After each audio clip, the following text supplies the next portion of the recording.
केंद्र सरकार ने हाल में जो किसान कानून पास किए हैं, उन्हें लेके बड़े पैमाने पर विरोध प्रदर्शन हो रहे हैं। खास तौर पे पंजाब और हरियाणा में हम ऐसा होता हुआ देख रहे हैं। इन कानूनों पे विरोध क्यों है किसान संगठनों का, विरोधी पार्टियों का, और इन कानूनों का क्या असर होगा? इन मसलों पे बात करने के लिए आज हमारे साथ मौजूद हैं योगेंद्र यादव की स्वराज इंडिया के सदस्य राजीव गोदारा जी। सर, आपका स्वागत है। जो नए कानून आए हैं, किसान कानून आए हैं, इनको लेके आपकी क्या राय है? विरोध क्यों है इन पे? से विरोध ये है, पहली बात सरकार कानून लेके आई जो खेती और किसानी से किसान से सीधे जुड़े हुए हैं, उनके जीवन को सीधा प्रभावित करेगी। सरकार ने ये तो कह दिया कि किसानों के हित में है, परंतु कानून बनाने से पहले कहीं देश भर में चर्चा और किसानों से बातचीत नहीं हुई, उनका विचार जाना भी नहीं। किसान जी, सालों से लड़ रहे हैं कि हर फसल का एमएसपी मिलना चाहिए। अब इस जी, पूरी व्यवस्था से अब मंडी को खत्म कर देना चाहते हैं।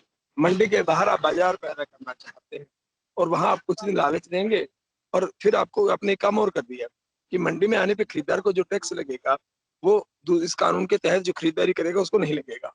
तो वो पैसा आप जी, आजकल फिलहाल आप किसान को दे देंगे और किसान को लगेगा कि बेच देते हैं, तो मंडी फेल हो जाएगी। जिस दिन मंडी फेल हो जाएगी उस दिन एमएसपी की व्यवस्था भी फेल हो जाएगी। इतना ही नहीं, इसी दौरान में जो सीएसीपी है, कमीशन फॉर जी, एग्रीकल्चर कॉस्ट एंड प्राइस, उसने भी कहा है कि इन फसलों का जो स्टॉक है वो बढ़ता जा रहा है, इनकी खरीदारी कम कीजिए। तो किसानों के अंदर एक वाजिब चिंता है कि एमएसपी पे खरीदारी बंद हो जाएगी, ये कानून जी, खत्म कर दिया जाएगा।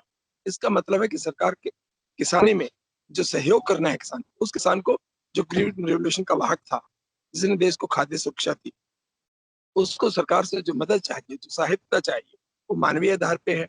वो किसान जो उत्पादन कर रहा है उसके आधार पर भी है और उसकी कॉस्ट की पूर्ति नहीं होती है। तो इसका मतलब जो खेती को उजाड़ने का एक तरीका था कि उसको पैसा ही मत दो और धीरे-धीरे खेती छोड़ जाएगा और ज़मीनों को कॉर्पोरेट के हाथ दे देगा।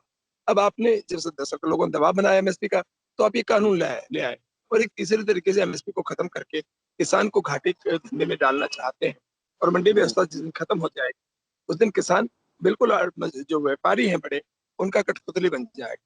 सरकार कहती है हम बिचौलियों को हटा रहे हैं, और सरकार इसी नए कानून के तहत एग्रीगेटर्स को ला रही है। वो भी तो बिचौलिए का काम करेंगे। तो ये सारे सवाल हैं, जिनको लेकर चिंता है। लेकिन गवर्नमेंट तो कह रहे हैं कि हम सही कदम उठा रहे हैं, और अपोजिशन पार्टियां लोगों किसानों को गुमराह कर रही हैं। सरकार ने खुद, पीएम ने भी ऐसा बोला कि ये लोग गुमराह कर रहे हैं लोगों, किसानों को, और हमने तो किसानों के हित में कदम उठाए हैं ये सारे। सर, बोलने में किसने क्या बोला वो इसलिए तय नहीं होता कि प्रधानमंत्री ने क्या बोला या राजीव गोदारा ने क्या बोला। जी। बोलने में और एक नागरिक के नाते प्रधानमंत्री का और मेरा अधिकार बराबर है। तब जनता कैसे समझेगी? जनता तथ्यों से समझेगी, उसमें जो लिखा है उससे समझेगी, वास्तविक परिस्थितियों का आंकलन करके समझेगी।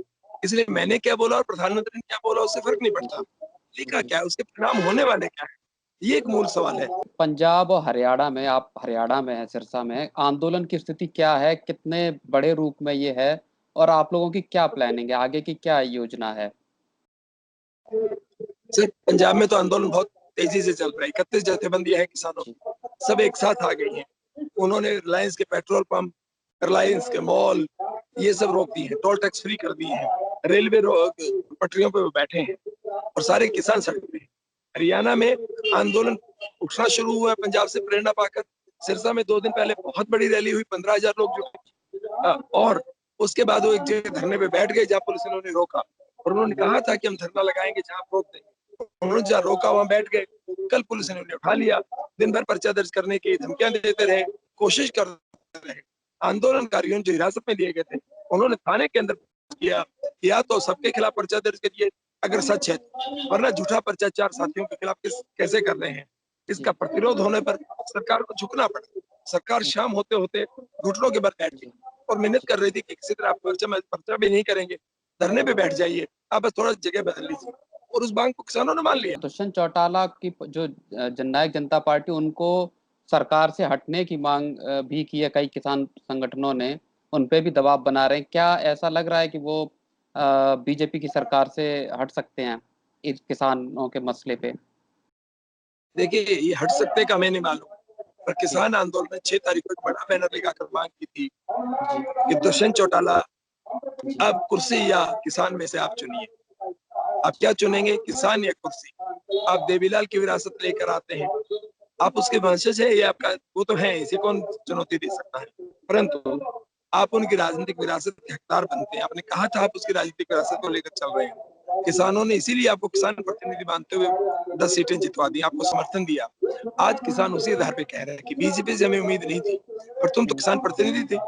तुमने तो किसान बनकर वो वोट लिया था, किसान हितैषी बनकर वोट लिया था। अब तुम इन किसान मारू, किसान विरोधी कानूनों के साथ खड़े हो, तो इस्तीफा दो। सवाल पूछे गए 10 वहाँ पर, इन 10 सवालों के जवाब दो और नहीं तो इस्तीफा दो। यूपी जैसे बड़े राज्य में आंदोलन का कोई बहुत असर नहीं दिखाई दे रहा है, बड़ा राज्य है उत्तर प्रदेश, ऐसा क्यों है? क्या मुख्य वजह लगती है आपको? और क्या आप लोग मेरा आने की यूपी में उसमें सोचते हैं? जी, मेरा यूपी में जाना नहीं हुआ, जी, पर मुझे एक बात लगती है कि किसी भी पहली बार ऐसा हुआ है, कभी किसान आंदोलन में इतनी तेजी से उठे नहीं है। जी। इस बार 20 तारीख को कानून पास होता है, कानून बनता है और 25 को बड़ा आंदोलन देश में होता है और देश के कई हिस्सों में होता है। तमिलनाडु, कर्नाटक, बंगाल, महाराष्ट्र, उड़ीसा, हरियाणा, पंजाब सब जगह होता है। राजस्थान की भी एक बेल्ट में होता है। तो ये जो पूरा सवाल है, ये किसानों के आंदोलन हमेशा महीनों में इवॉल्व होते हैं, बनते हैं, लोगों जी, तक आवाज जाती है। तो मुझे लगता है हो सकता है अभी आवाज ना गई हो सकता है सरकार ने इतने प्रतिबंध लगा दी हो। यूपी की सरकार की अलोकतांत्रिकता की तो कोई सीमा नहीं है। अगर ऐसी सीमाएं उन्होंने लगा दी हो तो हो सकता है लोगों तक कभी सही बात नहीं पहुंची हो। जिस दिन वो दर्द जानेंगे, जिस दिन कांटे की चुभन उन्हें होगी, जिस दिन कांटा उनके जूते में से निकल कर चुभेगा, उस दिन हर कोई बोलेगा। इतनी चुभन बढ़ेगी तो बोले बिना आप रह नहीं सकते। अच्छा, मुख्य माँग क्या है? आप बताएँगे कि इस आंदोलन में गवर्नमेंट से आप लोगों की क्या मुख्य माँग है? ये आपने जो 3 कानून लाए हैं इन्हें वापस लीजिए जी। और दुष्यंत चौटाला और रंजीत चौटाला से है कि वो इस्तीफा दें किसानों के साथ। तो क्या आप केवल एमएसपी को गारंटी बनाने की माँग नहीं कर रहे, बल्कि आप कह रहे हैं पूरे कानून वापस लिए जाएँ? हाँ, आप लिख दीजिए कि अब C2 के आधार पर एमएसपी तय करेंगे और उसी के तहत उसका 1.5 गुना तय होगा टोटल लागत का और वो मिलेगा, कानूनन अधिकार स्वरूप मिलेगा। राजीव जी, आप हमारे साथ आए, आपने महत्वपूर्ण जानकारी दी और आंदोलन के बारे में समझाया। बहुत-बहुत शुक्रिया आपका। Thank you sir.